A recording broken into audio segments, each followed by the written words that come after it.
There was this guy in the States named Studs Terkel who started interviewing people and traveling around the country. He had a radio show, and he just started bringing average, ordinary voices to life through his radio show. He published books. He's, a bestseller. He's passed away now.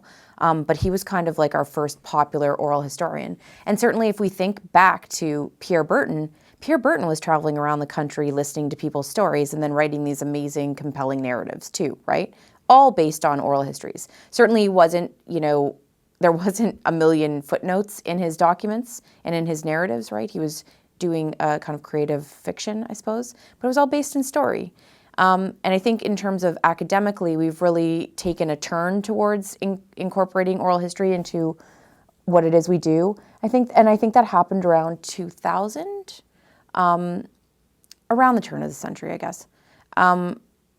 People were doing it before, but they weren't calling themselves oral historians, right? And I think that in Canada too, there have been the startup of a lot of public history programs. The first oral history center in Canada is at Concordia, the Centre for Oral History and Digital Storytelling, where I'm currently based. We now have the Oral History Center here at the University of Winnipeg. And there's an amazing project out in BC. Elise Chenier is leading the way, interviewing people involved in the LGBTQ community and making sure that those stories are documented.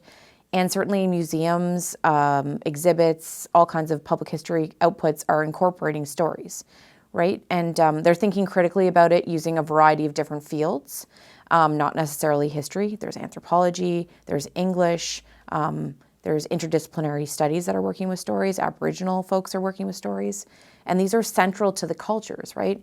And we're now turning to it and saying, like, wow, these are legitimate sources, that these stories that average, ordinary people are telling are worthy, right? And they should be counted in our narratives. And so I think we've come a long, long way. And certainly if you go to the new Canadian Museum for Human Rights, or other places, oral histories are forming an integral part of those exhibits. So they're having an impact, and we're slowly but surely starting to get those average voices in.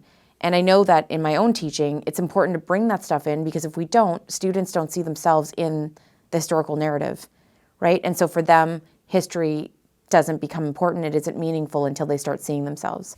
So that's what I think the power of oral history really, really is.